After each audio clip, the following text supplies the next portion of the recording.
that's it. We're on. We're up. We're up and running. She's moving. Well, it should be moving. If it's not moving, then somebody's going to let me know, right? And if it's causing problems at your end, you're going to let me know too, so I can fix things. I'm just going to quickly scroll through all my little scenes to make sure all of the things are working the way they're supposed to. And if they are, that's good news. All right. I've got to hang on. Let's get rid of this ad. What is it? Oh, looks impressive. Some sort of video game. Magic the Gathering. It is. Okay. All right. So you'll find the start time for this video down in the description. I'm just going to pop out my earplugs because the sound is working fine, so that's good. This is my day off. So you will find the start time, though, down in the description for the beginning of this video once I get past everything. Normally what I do with my live streams is I will present everything first and then open it up for questions and answers. That's not the format for today. This is my day off. So I will talk about whatever you want to talk about. If you don't want to talk about anything, that's fine too. I'll probably talk anyway. But yeah, so just chat along with me. My suggestion is grab your paints and your crafting bits and pieces and paint and craft along with me. That's always a good way to go about doing these sort of things. All right. How's it going? Well, I'm going to say hi to everybody in a second. Anyway, let's get started. Let's get into it. Hi, welcome to HowtoDandD. My name is Fred Wheeler, and today I'm going to paint a Dungeons & Dragons miniature. I've got Nolzur's Marvelous Miniatures, the Mimics. Now, I've been working my way through the treasure mimic, or treasure chest, and I've also got the barrel, but I'm going to focus on trying to complete the treasure chest today. That's my goal. And then if I get a bit of work done on the barrel, that's awesome too. But that's essentially what we're after for today. I picked these up a couple of weeks back, and I started painting it last weekend. So yes, my idea is to try to get it to a point where it kind of looks pretty much finished. Hopefully it will be. That's the goal. All right, so let's get cracking into it. I've already got myself ready to go. I'm going to flick over to there. Right, there we go. How's it going, Pearsham? How's it going, HowtoDandD? Am I saying hi to myself? Boulay, how's it going? The Carter videos, hi, how's it going? Darren, hi, how's it going? Brandon, hello. Okay, here's my miniature. I have got most of the gold sorted out. I actually did a little bit of painting when you guys went around. I'm now going to try to deal with the eyes. Now the eyes on top are a little odd in that I'm not entirely sure how to deal with them.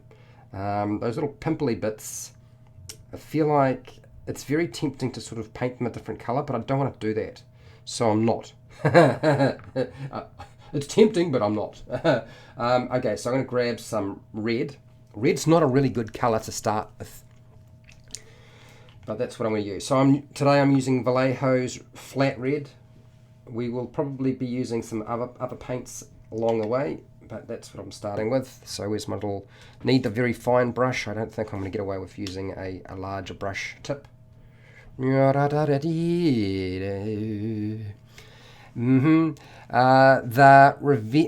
real Vang. Hello, cool. How's it going, mate? Welcome to the live stream. I was looking through my notes, for those of you who might be even remotely interested, on many different things. Characters that I have created in the past. Also, skill challenges. Oh, my eyes are just so old, I cannot see what I'm doing. And it's bleeding everywhere. That paint is too damp and wet. Okay, so we're going to fix that. Drop off the brush, dry it off a little bit, and go from there.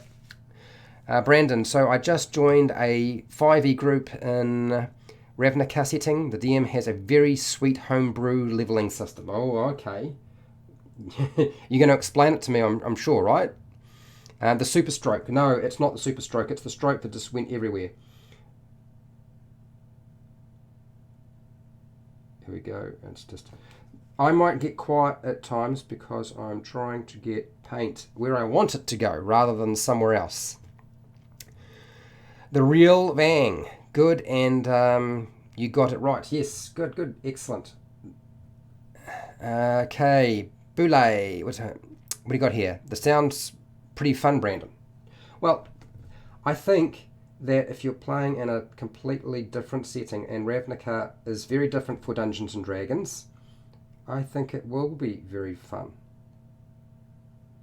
Magic the Gathering has benefited from it, so it's now time for Dungeons and Dragons players to benefit.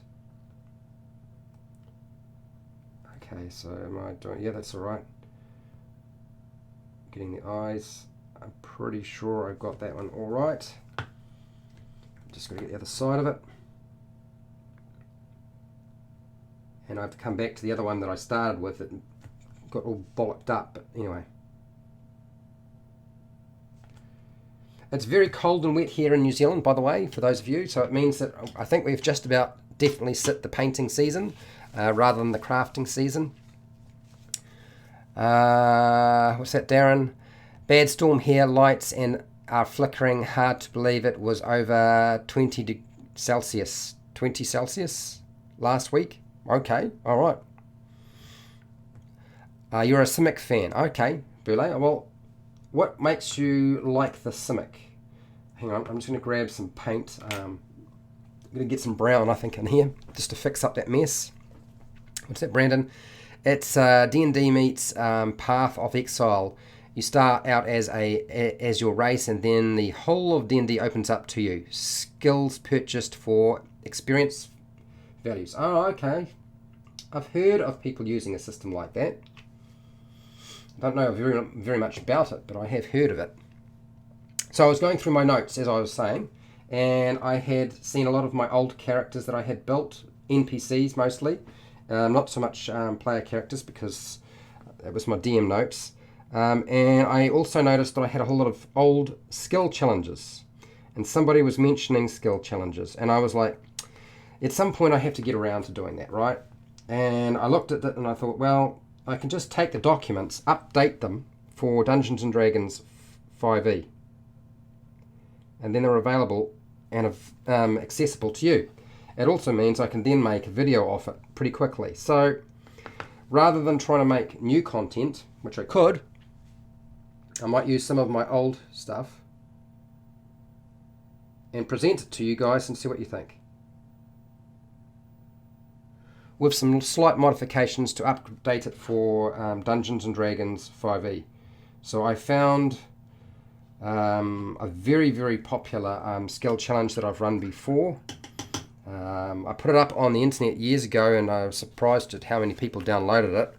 But I've got some for Dark Sun, and I've also got a few. I believe there's like an earthquake, a mirror maze, and another one which I won't mention. You'll find out what it is later on. So yes, I thought that would be kind of interesting. Maybe that would be sort of what you guys would be happy to see. All right, so I need to go fangy, teethy things. I'm going to deal with the eyes shortly. So let's deal with the fangy, teethy things. I'm going to go with the D&D Nolzur's Marvelous Pigments monster paint set stuff, and I'm going to go with a zombie flesh and start my teeth off that way. So that also means I've got a whole bunch of stuff from my Umbra Circus campaign as well. I'm pretty sure I had a whole bunch of skill challenges there. So I will I'll tidy them up and make them presentable, and you guys can check them out and see what you think. Alright, so now let's do the teeth.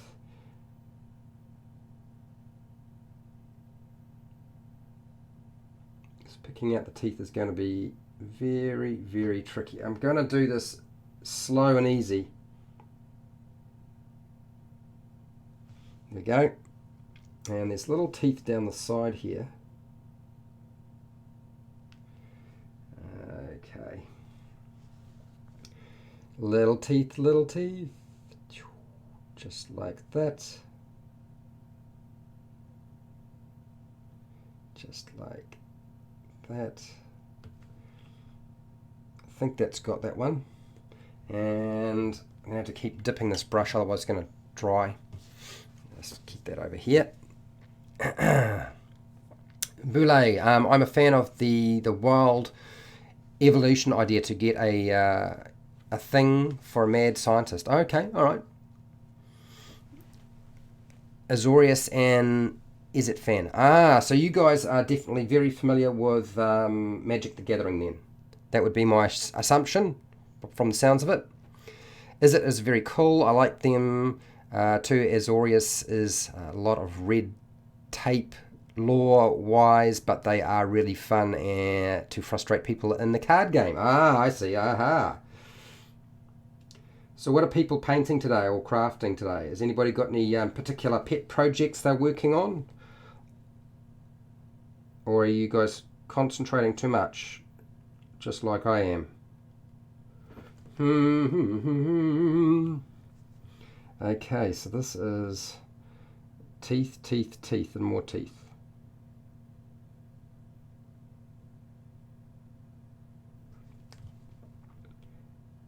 The teeth. I feel like there's more than one layer of teeth there. It does seem like it. Okay, so let's try that again. There's just a tiny little bit that needs to be sorted out there. Carter videos. I'm painting Reaper's Orcus Mini for my RPG group. Oh, cool. Well, that'll be... is there a lot of fine detail, or is it mostly big areas to cover? Being Orcus, I would imagine it's quite a large miniature. Okay. So I think we can just about guarantee that I'm going to be using the fine brush pretty much all day. I don't think we're going to get the bigger brushes out for today. I think it's going to be a lot of fine, careful detail. Concentration is important.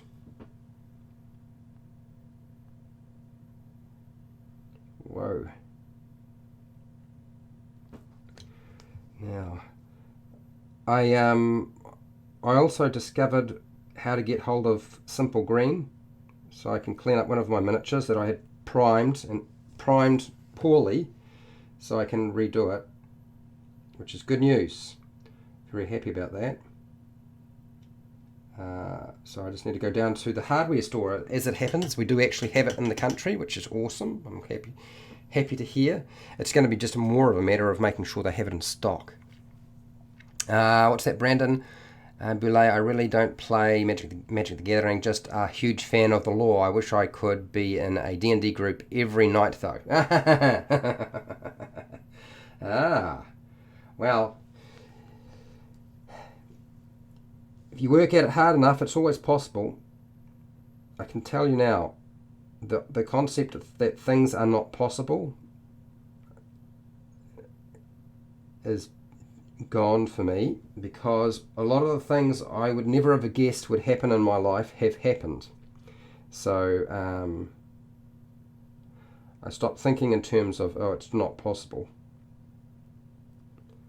So yes, if that is what you are after, it can be done.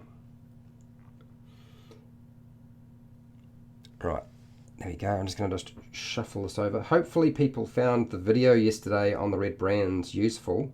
I felt a little bit bad about that, because I was looking back at it and I was thinking, there are a couple of things I could have said during my presentation rather than after the presentation that might have been helpful.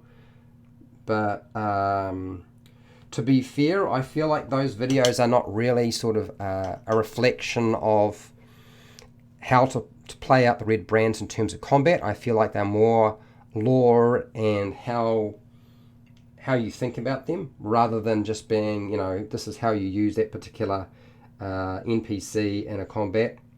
If that was the case, then it would just go watch the monster tactic videos, right?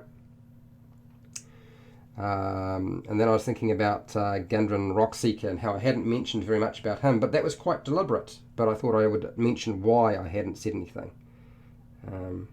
I suppose I should have done that during the presentation, but you do these things as a live stream, and then once they're done, you kind of have to live with it.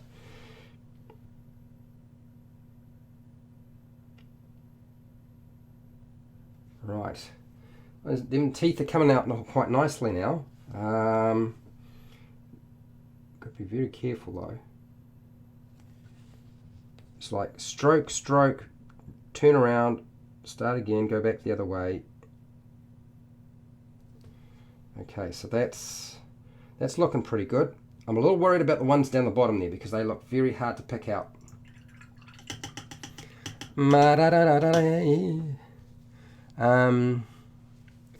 Oh, the real Vang. Any criticism on this figure or suggestions for monsters that you want to see? Look, to be fair, I felt that it was actually quite difficult to get at some of the mold lines, and because it's already primed, you don't really want to take off too much of the mold lines because you're losing all of your primer since it's pre-primed. But there were some locations I gave up on. I just could not get at them. They were too difficult to get at. So yes, I believe the barrel was the worst. This one that I'm doing right now is not nearly as bad. Okay, so how am I going to just stroke teeth? Do it again. Stroke the teeth, stroke the teeth. So yes, if I have complaints about these miniatures, it's very much more about the mold lines and the difficulty in removing them. Because some of them are very, very fine. You know, you literally, you'd have to be pretty fussy to decide, okay, I have to get rid of those. And I'm not saying that I don't get fussy, because I can, but I try not to do that because fussy people perish first. So I try not to get too caught up in that sort of thing. Boule at Baron, fair enough. There's a lot of good stuff happening in the Magic the Gathering lore, Ravnica especially. Oh, good. I don't really know very much about Ravnica, but I'm open to the idea. It's really more going to be a matter of whether I have players who are willing to play in that world. I feel like there's so much to do right now that I've got enough adventure material to last me forever. And a lot of the time I feel like I'm buying these books, I read them and I look at them and I think, you know, unless I was running 4 or 5 games a week, you wouldn't get at all of the stuff. Which is fine. I don't have a problem with that. I have ordered the Stranger Things D&D starter set. Okay, for those of you who are wondering, am I going to do a review on it? As soon as it comes in, you're going to get it. You get it live. I will probably not do an unboxing. I know boxings are very unpopular, but I really want to be able to have a chance to look at the content material and give you my first impression of what it's like, because I suspect that you will definitely see future videos on that content. I believe it has been selling very, very quickly. It's very popular, and therefore it would make a lot of sense to do something on it. And because it's a starter set, it's sort of the first point of call for a lot of people. Okay, so this is that tooth there. Could just do with a bit more paint on the side there, just like so. I don't know if you can necessarily see what I'm doing, but I'm doing my best to sort of try and pick out the teeth.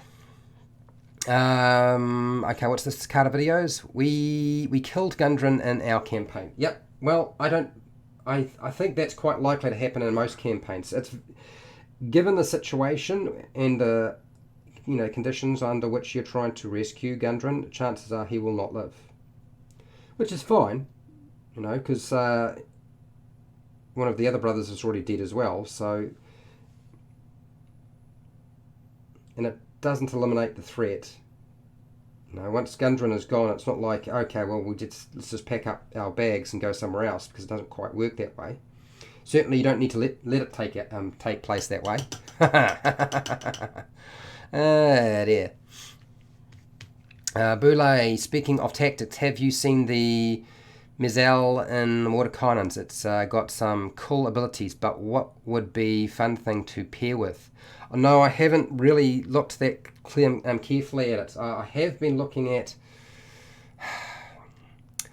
Morgan Cannons, but I've been looking at some of the other content in there that's unrelated to monsters, more around skills, because I feel like I've done so much on combat. I've got a lot of videos on combat, I don't have a lot of videos on skill checks and ability checks, so I feel like that might be where I need to start focusing some of my attention, and therefore that's what I will probably pay attention to a lot more for the future. That's not to say I won't do monster stuff. I was playing Dungeons and Dragons last night with my home group. I put some photos up on our Facebook group, and we were fighting a dragon, an undead dragon, as it happens. And when we saw this, I was like, "Oh, we're in trouble." And I was telling the guys, "Look, I promise, I haven't done a tactics video on dragons, so John Paul won't crush us. I don't think so." But we were looking pretty bad. He was quite nice about the whole thing. There were just 3 of us that night rather than the complement of 4. But yes, dragons are a tough one. I know it is something that people want me to do, is tactic videos on dragons, but problem with doing that is that my dungeon master watches my videos, and I will just make it a lot easier for him. Which I suppose I shouldn't worry too much about. I'm not really that invested in my character that much anyway. It's not like I'm going to cry if it dies. In fact, I feel like it's just a matter of time, really. I am playing a wild magic sorcerer. And wild magic, when you have to roll on the chart every time you cast a level 1 spell or higher, which is what I have to do. That's what we're doing in our game. We're not going with the, oh, you roll a dice and then decide and then see if you have to roll on the chart. I roll every single time. So there's a lot of stuff that happens in the game that is unexpected.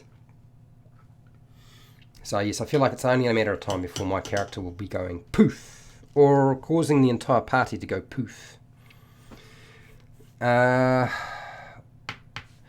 Droop is the best NPC ever. Oh, really? Okay. I didn't realise you were right into Droop. It looks nasty to spring on my players, knock out one of my PCs. Did you see just the Menzel or the Garrot teleport combo by itself? I haven't really looked at it carefully, as I said. I do actually struggle. I mean, I only live stream 4 times a week. Here, right, 4 times a week. It's a lot of time to actually prepare all that stuff when you've got a full-time job. So because of that, it's very hard for me to get at everything I would like to.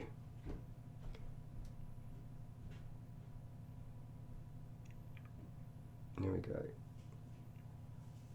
Now let's get to clean the brush again. Just about every single time, it's just the brush is still drying really, really fast.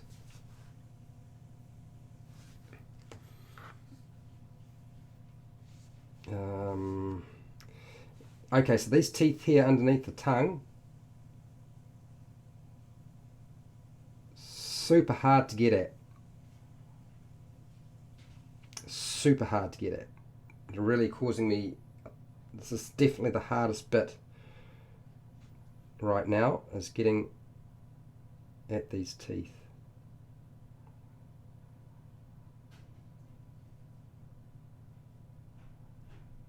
There we go.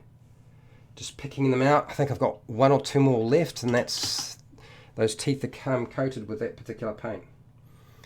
There we go, right in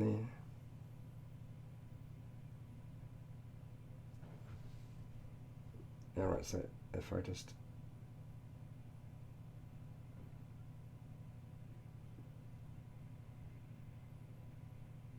tag there. Okay. I feel like I might have just missed a little bit just there. That's it. Okay, so the teeth are certainly standing out a lot better than they were before.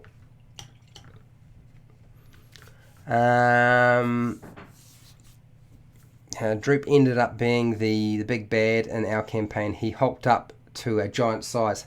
Really? Slice of Scott? Yeah, okay. Why not?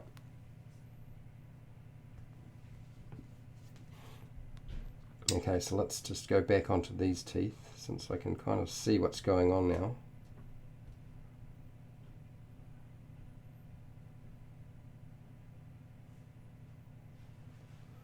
Okay.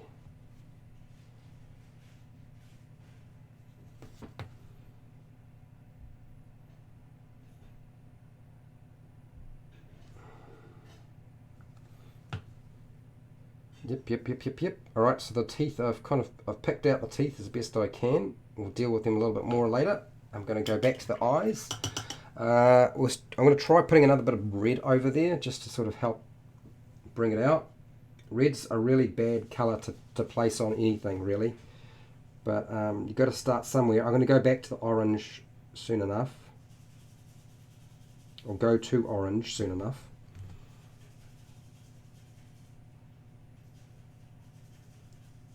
There we go. Little bits at a time. Don't get too carried away.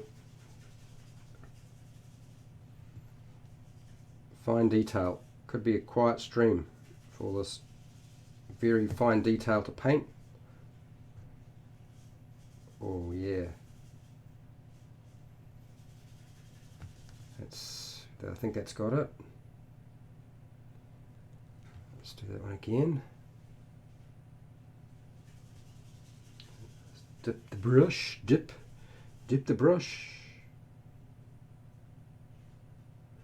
And one little bit more bit, and then I think I have to leave the eyes for a little bit.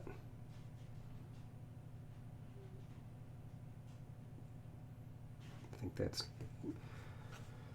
okay. Okay, so that's got the eyes. They're not done, obviously. I'm not finished yet. I did a lot of shading on the to bring out the detail in the wood. I don't know if you can necessarily see it on screen, but I did that with a lighter. I think I used tan earth rather than flat earth for that one. Okay, just having a quick peek. I just want to make sure I've got the right idea. Okay. So it sort of shows that there are those little spiky bits are supposed to be white above it. I don't know if I want to pick it out and make it white. Do I really want to do that? That's a good question, Fred. Good question. Do I really want to do that? I feel like if I do it, it might make it look kind of shitey. Okay, well, I'm going to give it a go, and we'll see what it looks like. So... let's do that now. Switching over. Whoa, she rolled away. Okay, stay there. I think I've got it in the right place this time. Here we go. I have to stand it up and make it a bit easier for myself. And staying away from the eyes, because I feel like that's inappropriate to paint them.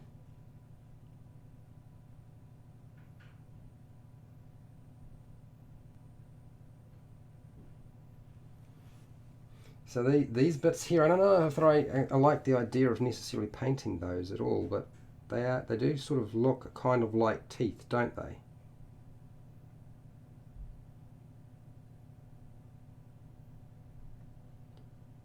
So I'll pick them out bit by bit, little by little, little by little. Do. Boulay, the potential to isolate the players in different rooms seems really crazy. Oh. Well, isolating the players is one strategy for changing the dynamics of your combat encounter. Although I do feel that there seems to be a very strong focus these days in Dungeons & Dragons 5e on fighting the enemy and either winning, in other words killing everything, or defeating them, rather than having to achieve some goals. And I feel like that's seems to be one of the things that is missing in a lot of the pre-made adventures. I am probably going to put a poll up very shortly, most likely today, asking people who are dungeon masters whether they run pre-made, pre-written adventures or whether they make their own stuff, and whether players play in homebrew campaigns or pre-made adventures mostly. And I think that is more a product of me trying to understand why people watch my channel, because I will keep doing stuff on pre-made adventures, but I will probably start presenting some of my own homebrew stuff, which means I just want to make sure that people are interested in doing and seeing that. Okay. It's very, very tricky to get at. Just pick out the details, pick out the details. All right, so clean off the brush again, try it again.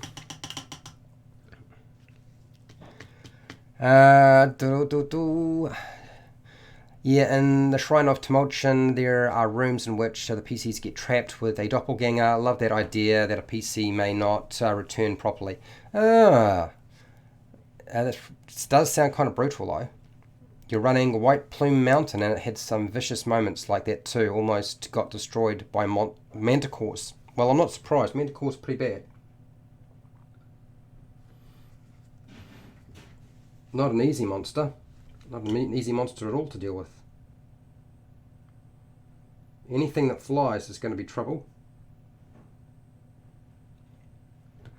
Particularly since some players seem to insist on building a character that is only capable of being effective or up close. So I don't think they seem to realize at higher levels everything flies. And at higher levels of play, everything flies, everything's got magic, and the chances are if it's not flying, it's going to be flying because somebody will make it fly.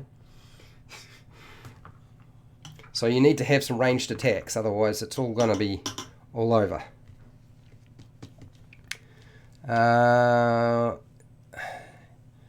Okay, Eldrip ended up cleric. Did he drink?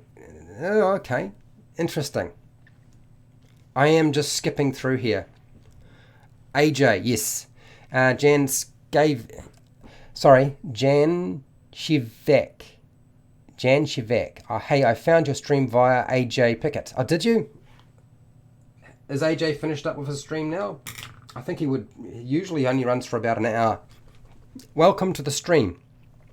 This is kind of my day off. I don't really sort of do any sort of presentations or talk about anything today in particular. I am just in the process of painting my mimic. And a lot of people are doing their own projects as it happens at the same time. But yes, welcome.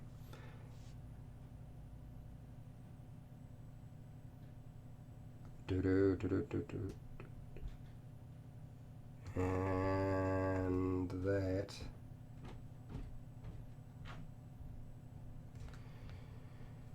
Well, I'm working my way through it. It is going to be tricky. I can see it right now.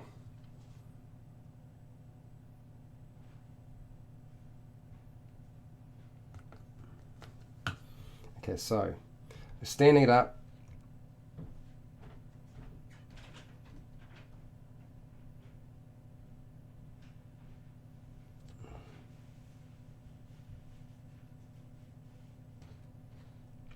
And work my way around.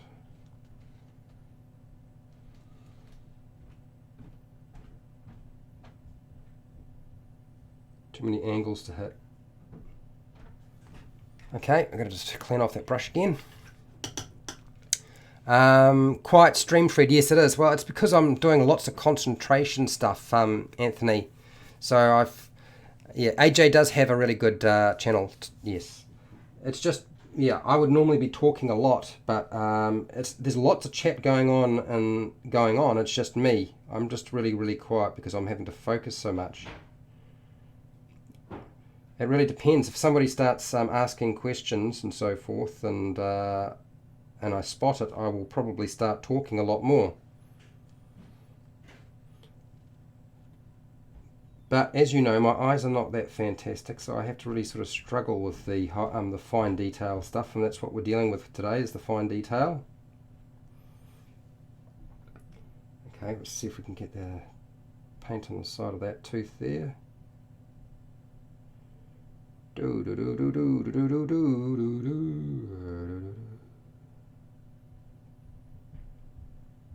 we go.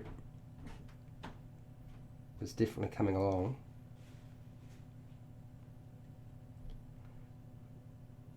The problem is every time I turn it, I see a spot that I've missed. It's always the case, right?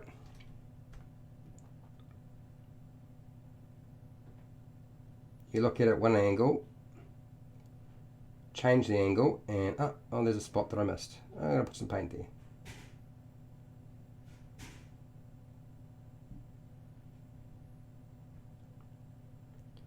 Okay, let's clean off the brush again. This, I kind of like this zombie flesh color.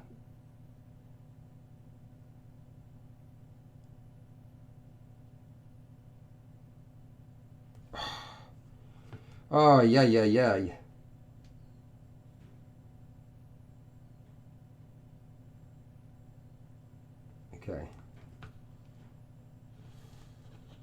Have I got most of... every time I turn it, there's another spot that I've missed. It just keeps going on and on. I don't know what colour Orca's eyes were. I have no idea. I zone in, no distractions. A prepared wet palette. Well, I can kind of understand having to zone in on some things. I know I'm having to do that now. I really have to concentrate.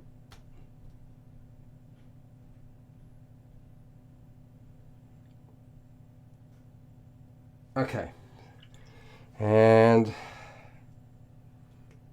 this bit's actually proving to be quite difficult.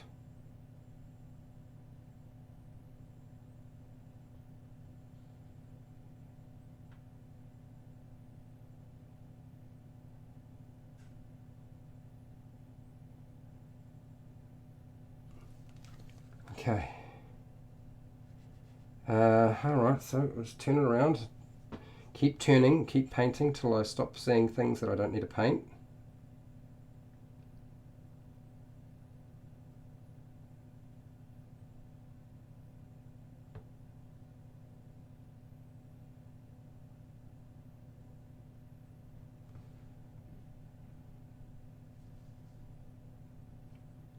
Gosh. I am going to apologise now if I do miss any comments you have in the chat, because I really am. I'm probably not really keeping a close eye on that. All right, there we go. You would love to see some of the homebrew stuff, Slice of Scott. Okay, all right. Yeah, I tend to take pre-existing adventures myself and then modify them quite a lot myself. So yes, I know where you're coming from there. Okay, so I'm going to just do a little bit more red on this, on these eyes. It's too thick. Hang on. Problem is, if I water this stuff down too much, it'll just flow everywhere. Okay.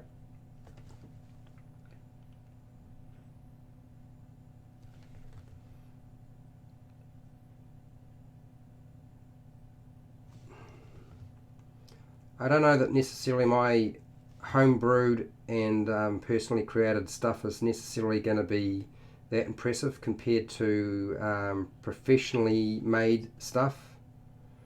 Remember, I'm just a normal guy, normal person who just happens to dungeon master, play Dungeons and Dragons, and have a YouTube channel. That's really all it is. Nothing particularly special about me.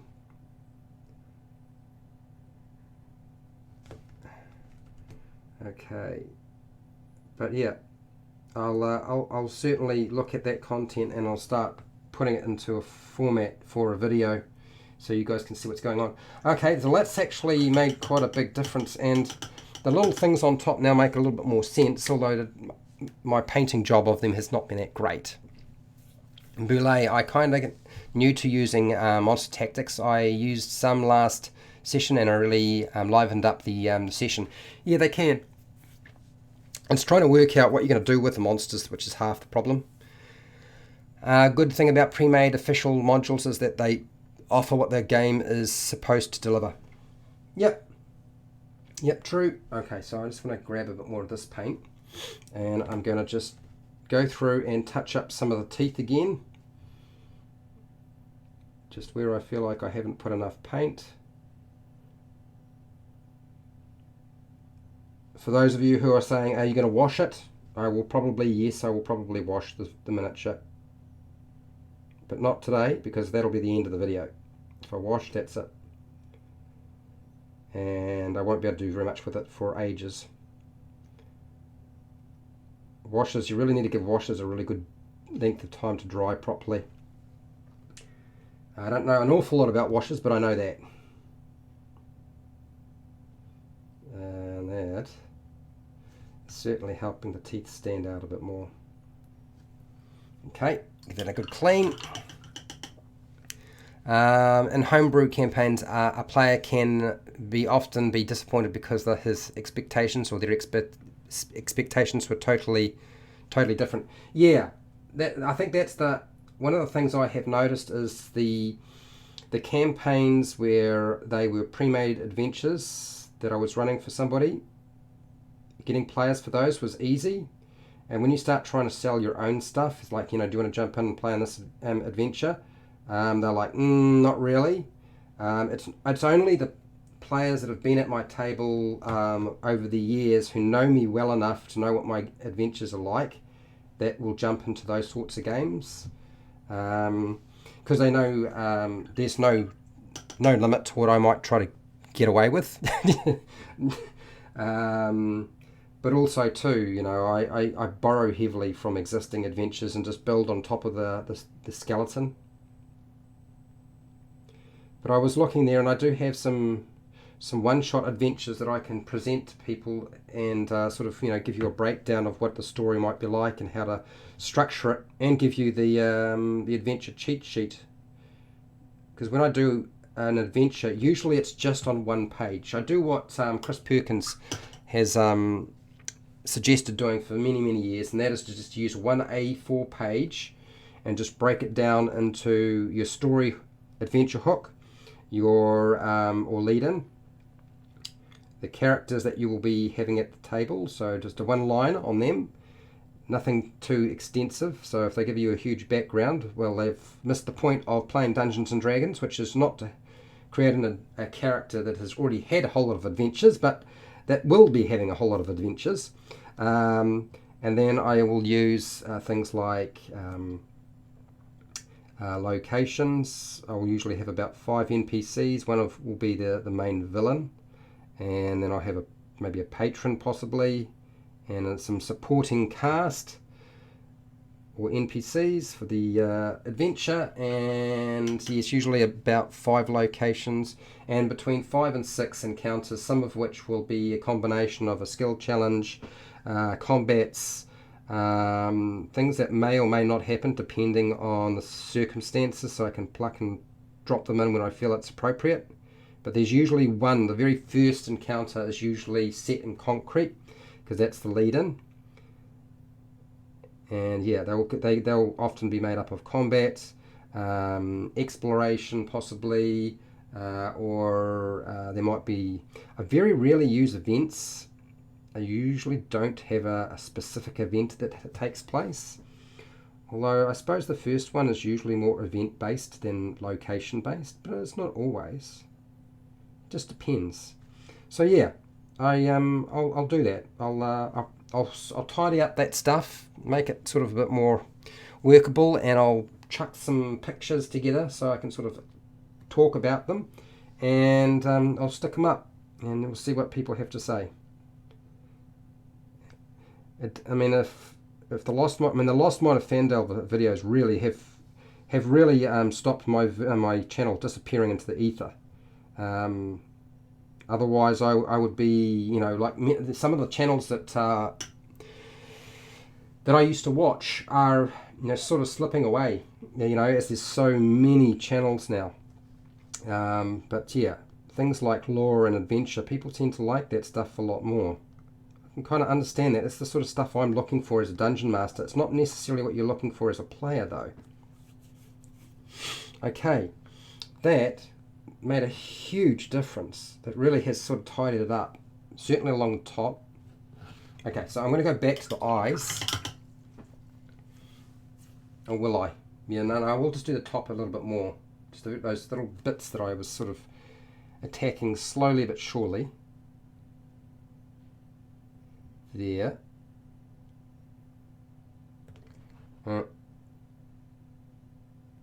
And there. Oh, for anybody who's been trying to watch the combat encounters in my home group on the Twitch channel, I've had a lot of network problems, and so I will start it up and they will just collapse on me, so you'll probably find that there hasn't been a lot of stuff going up. I don't know that it's necessarily very interesting. I don't feel like watching real Dungeons and Dragons that isn't designed for a stream is actually entertaining for other people to watch. But as I have no intentions of creating a live stream D&D games that is designed for entertainment for people to watch, that is never going to happen. I'll leave that. If you're going to do that sort of stuff, just go watch Critical Role and be done with it. Don't need to watch my stuff. But yeah, if you're wanting to watch those things, it's been a bit problematic recently. Okay, alright, so let's move on to an orange colour. Now I've got a couple of choices. I've got this one, which is the Vallejo bright orange, and then I've got the D&D Nolzur's Marvelous Pigments Rust Monster, and I'm unsure of which one to go with. What I suppose I should do is decide on which one is the lighter colour. These things are really got to shake really hard too, otherwise they're not going to work out very well. Give them a good hard shake, just like that.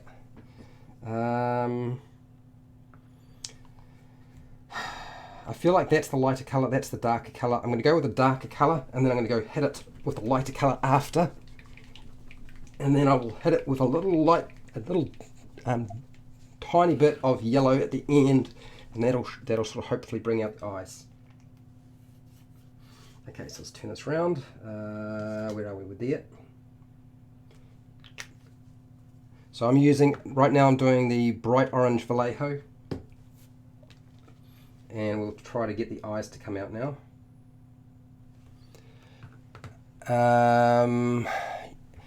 Slice of Scott, you're doing Strahd now?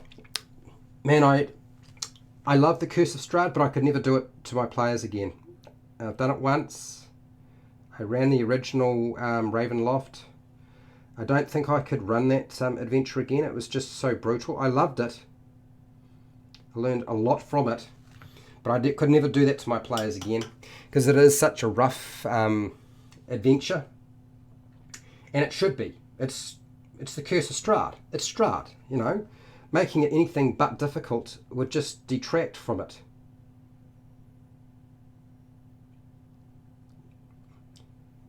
I can't even imagine doing videos on those topics too. I know I should, and I probably will. It just won't be for a little while.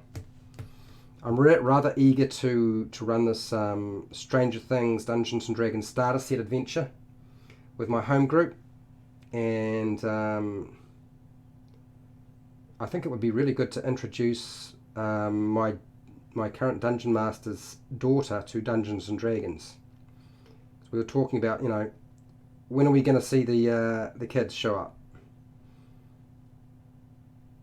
Particularly since, you know, Daddy disappears to go and play Dungeons and Dragons, and the teenagers aren't coming along. Anyway, so that's the start of it. There's the orange. We'll work on that as we go. Okay, so what's next here? What is going on there? I feel like I might have hit it with a different colour than I was supposed to. That's probably what's going on. So that needs some of this. We'll just grab the purple worm. So yes, I'm using purple worm D&D Nolzur's Marvelous Miniatures pigment right now. What's this? Persham, he does reviews of his adventures instead of streaming his games. Fred, have you ever checked out Seth? Yes, I do know Seth. Seth's channel. I have checked him out. I think his content is pretty incredible. I don't watch a lot of his stuff because of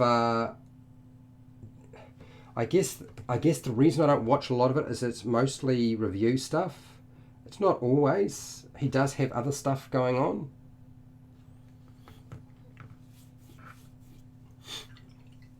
But I haven't watched a lot of his stuff recently. I kind of picked out, I think the ones I really like the most are the ones where he pokes fun at stuff, and I enjoy those the most. Slice Scott brought Strata a full year before I started running it. I knew I had to better myself as a DM first. Yes, Slice of Scott, you're absolutely right. Running that adventure as a new dungeon master is it's pretty difficult. You're asking an awful lot of yourself to be able to try and pull it off the very first time. So I totally understand where you're coming from there. Okay, so that isn't too bad. Okay, so what I want to do is I want to mix up some white. And do I want to go white and grey or white in the flesh? I feel like I need to take that flesh colour that I was been using and add a bit of white to it, so that's what I'll do. So I just got to find a little paint palette that isn't currently got something in it. There we go. So I'll add some of that. And I don't need a lot because it's just going to be a smidgy, just a smidgy-widgy. Nothing more than that. D&D is coming out with a kids version of D&D soon. Yes, I know. Yep, that'll be the Young Adventurers stuff. Yep, I'm looking forward to seeing that.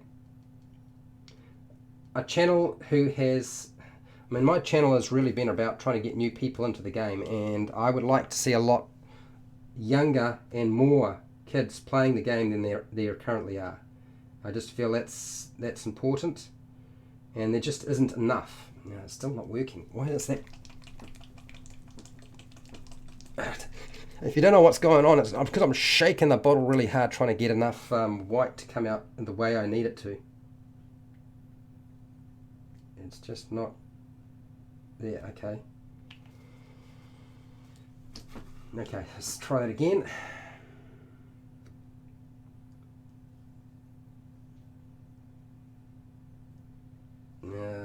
It's getting lighter, but it's still not light enough. Well, actually, that there is probably light enough.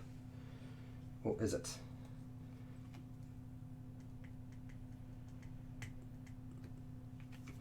Yep.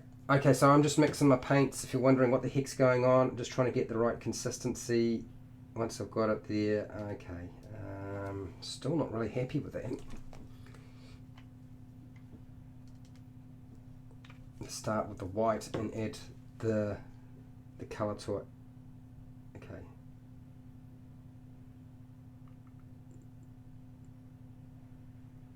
Okay, that's what I'm after, I think. Alright, so let's try this. It is going to get washed, so I don't need to worry too much, I guess.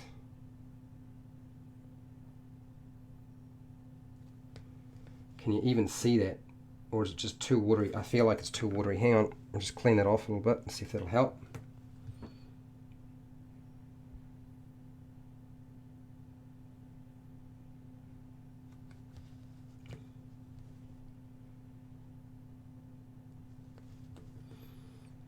There we go. We'll just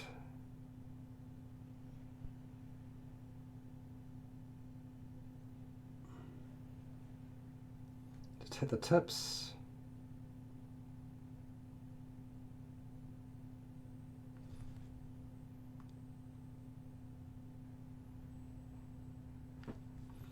I'm not using very much.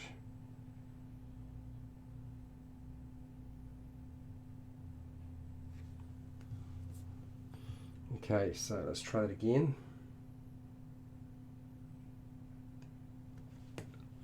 And I don't know if I was...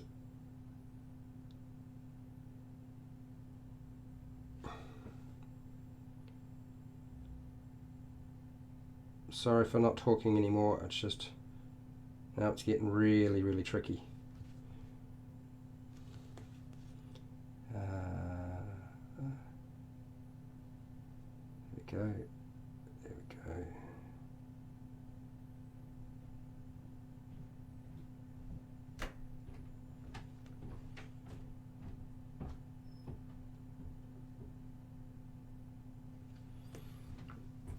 Okay, so just clean that brush off again and try that one more time.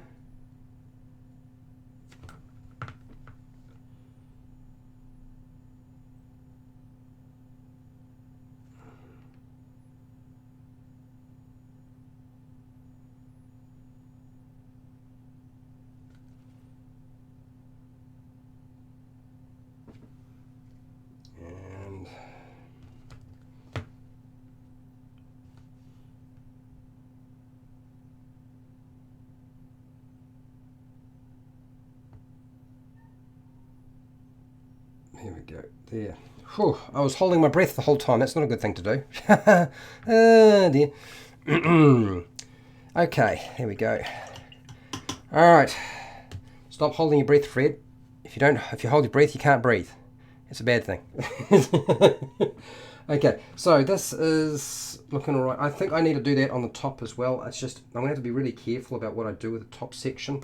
Otherwise it's gonna look really weird.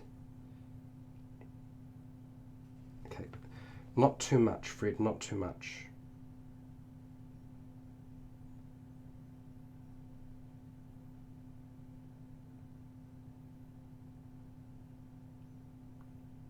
There we go.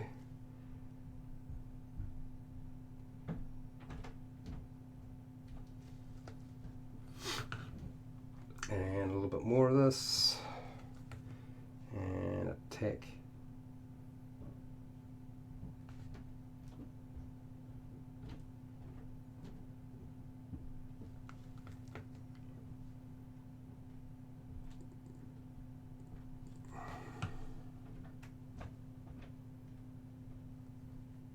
Okay, all right, that's fine. Let's get the orange sorted in the eyes.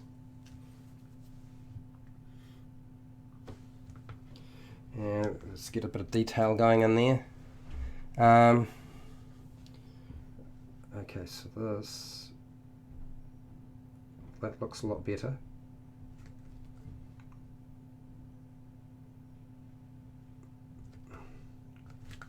Okay. Right, let's do that again.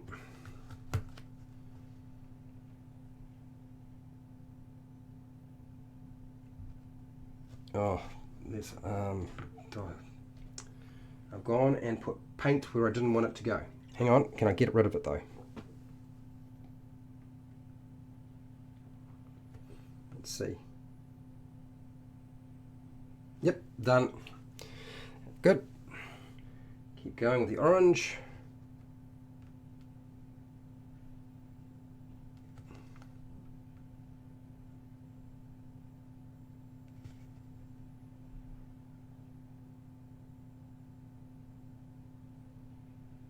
Okay, good. Working away.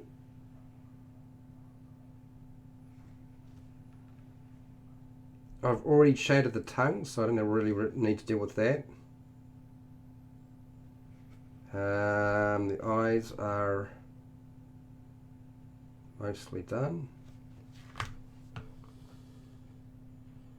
Yep, that's it. Okay, alright, so let's ditch the Rust Monsters colour and let's go to this lighter Vallejo bright orange. And we'll try that out. Alright, here we go. Thank you, Aidan. If it's looking good, that's good news. I'm happy. Alright. And I'm not going to be able to hit that paint on there just yet, but just make a quick... Oh, that's right. What I wanted to do was I was going to use... where is it? If I can find it. There was like a brass colour. And I was going to go over some of the areas... There we go. The brass colour where the gold was, just to sort of give it a bit of a trim. And... yep, there we go. I've got it. So I'm using, this is the Vallejo brass colour. And I'll just turn that round. I'll come back to the orange in a second. And I am just gonna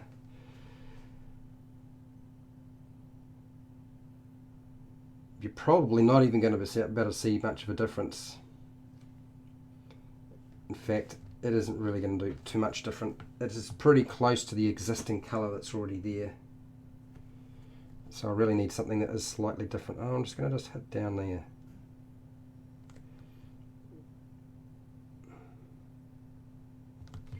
Yep, just define that little edge just a little bit more.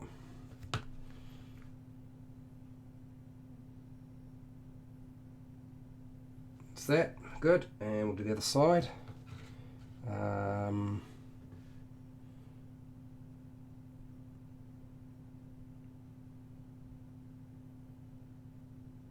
There we go, good.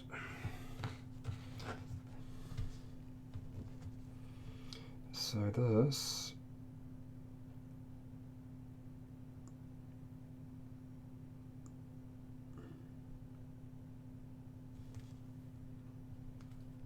all right, I think that's covered it. I don't think there's anything else I need to worry about in terms of the trim on the gold, so that's good news. I'm not sure what advice I gave Pierre Charm, but if it's good advice, that's good news. I'm so focused on trying to get this thing done. Okay, so I'm using a slightly different orange.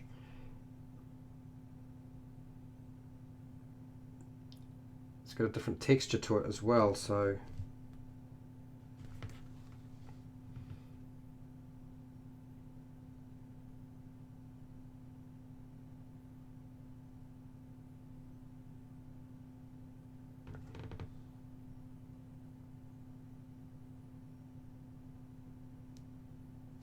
there we go, and we'll do that again. Slightly different angle.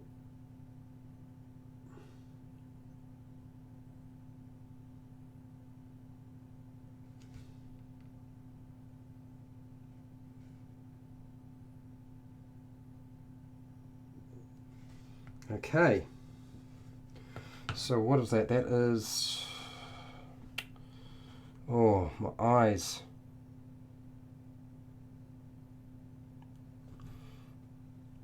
I feel like that's pretty much got it sorted. I want to just use a bit of yellow, so I'm going to pick out my yellow now. I'm picking, this is firenewt orange. This is the D&D Nolzur's Marvelous Pigments. I give it a good hard shake and drop that into a different, oh, I'm running out of little spots to stick my paint, but that'll do. Perfect. And now a quick check of the miniature to make sure I'm happy. Well, there we go. I want to just use this brush, and I'm going to use this purple, and I am just going to line it. I'm just going to attack very specific areas like so, so that I can get the definition where I want it to be. Not so easy to do when you're just running a dry brush across there, so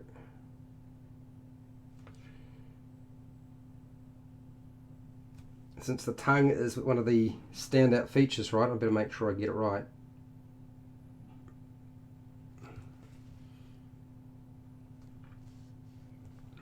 Okay, so where else do we want to go? We want to go, I'm going to go along here and do that again along that ridge.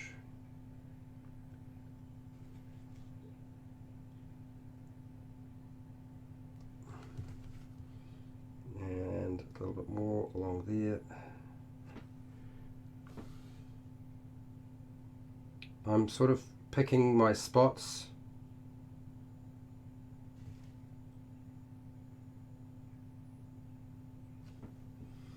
And let's do that another, give it a good draw off and do it again.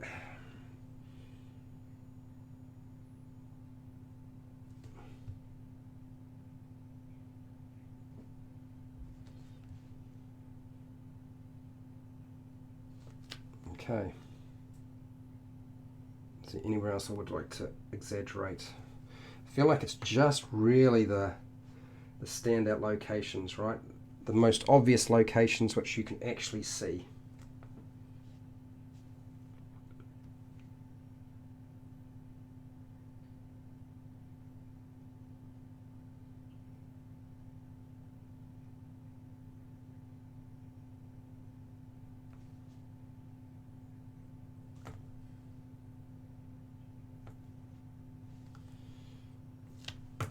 Okay, that's good.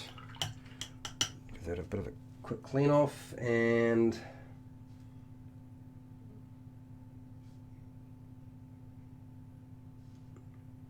I don't know if that's necessarily going to work, but we'll see if it's. I'm mixing a little bit of white and purple together.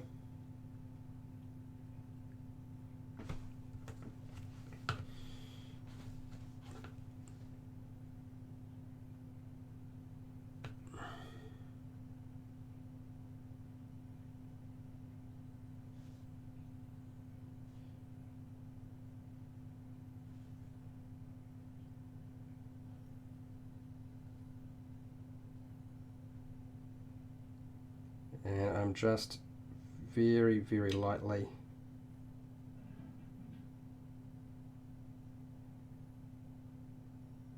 stroking along there.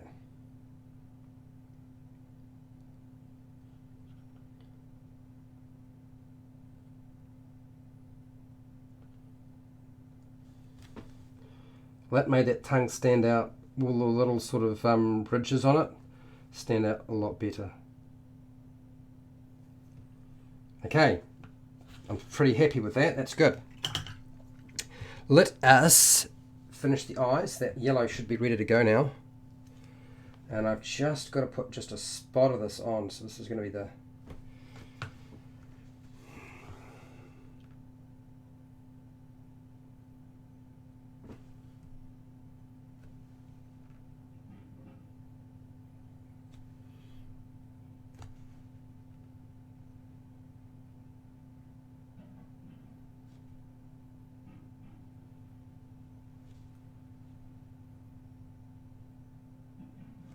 Okay, so I have put a little spot of yellow to indicate where the eye is. It's very, very small.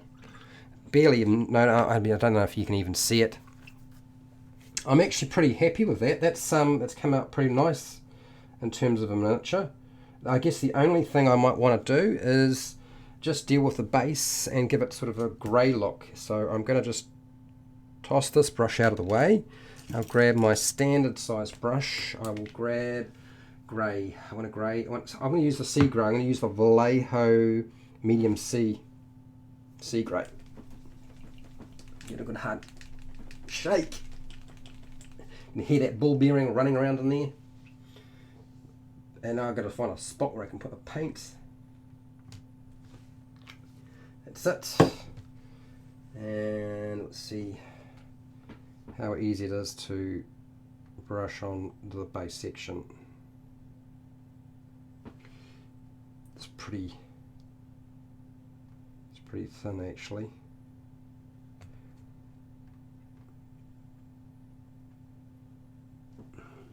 Yeah, this is very, very thin, this stuff.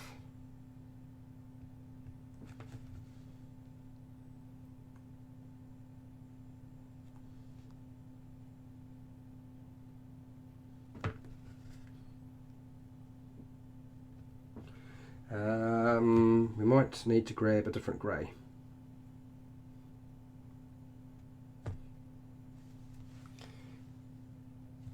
Yep, I feel like we will definitely need to grab a slightly different grey to get this to work. Alright, that's what we'll do. different grey to the Vallejo, and I think I've got Dungeon Stone. So we'll use the D&D Nolzur's Marvelous Pigments grey and see if that works out. Curry, I just painted my first mini, owlbear for Cragmore Castle. Oh, cool. Well done. I've got an owlbear I need to get some simple green on and clean off the primer, which got a bit out of control. Oops, there we go. There's the grey paint. I need to get back to that miniature at some point. I just haven't done so. It's just a little bit of preparation. I need to just go down to the hardware store and sort it out. Okay, so let's see if this grey is going to work a little bit better. Yeah, that's definitely working heaps better. So we'll just go right around the whole thing.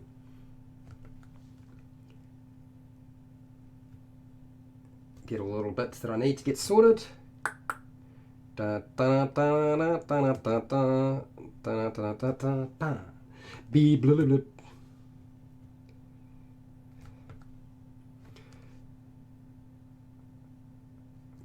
haven't done very much on the barrel mimic today, but that's sort of, I'm not really surprised.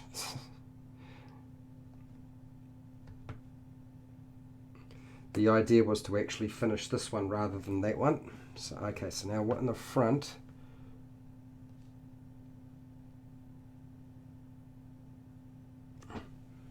Let's get some of this grey in there.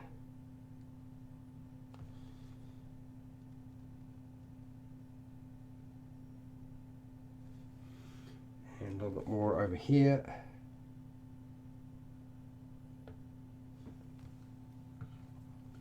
I might actually just use slightly more since it worked so well the first time.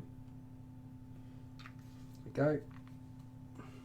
I'm using a combination of dry palette and wet palette, by the way, for those of you who are wondering what's going on.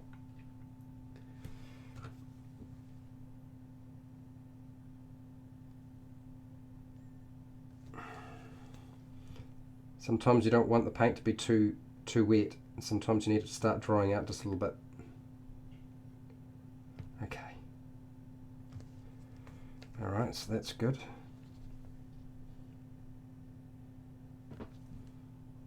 That's good enough. And then brush across there. That's worked out alright.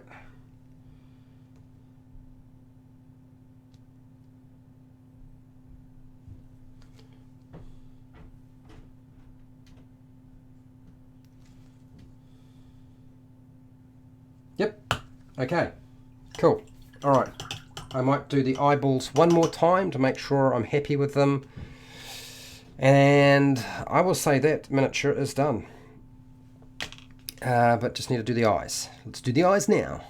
What's that, Curry? My players will probably start the Red Brand hideout in our next session. I can't wait to play the Norfolk. Fair enough.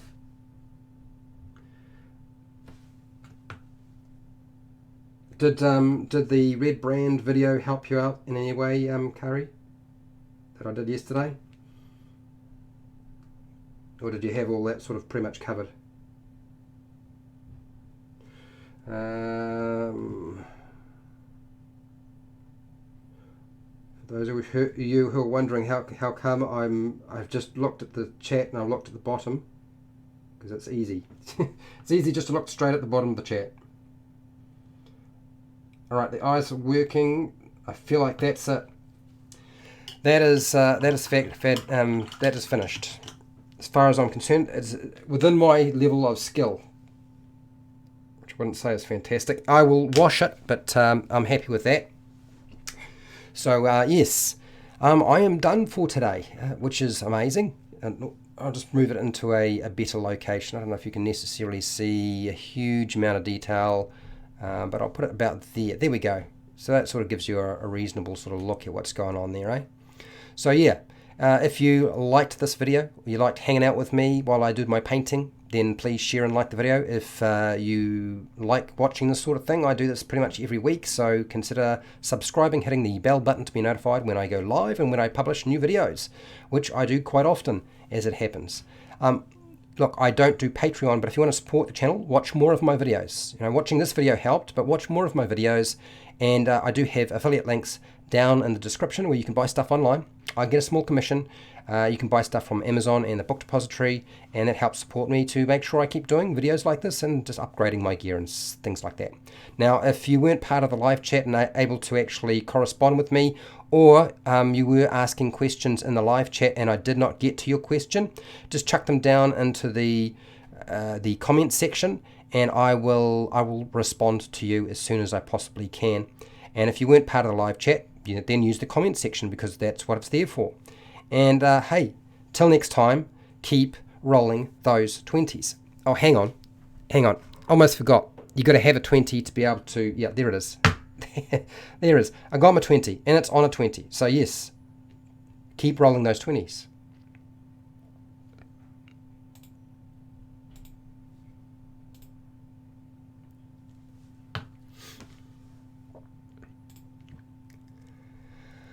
Okay, hey, thank you everybody who showed up. If I didn't talk too much during the chat, I do apologize. It was a little bit difficult. A lot of detailed stuff today, so I couldn't really do that. But yeah, you know, there are other times when I am more focused on the live chat box, and they'll be coming, so don't worry. Hopefully you're able to show up for those videos. Anyway, I'm going to head off, so have a good day, good night, good afternoon, good morning. Look after your family, look after yourself. Don't do anything crazy, and I will see you in the next live stream.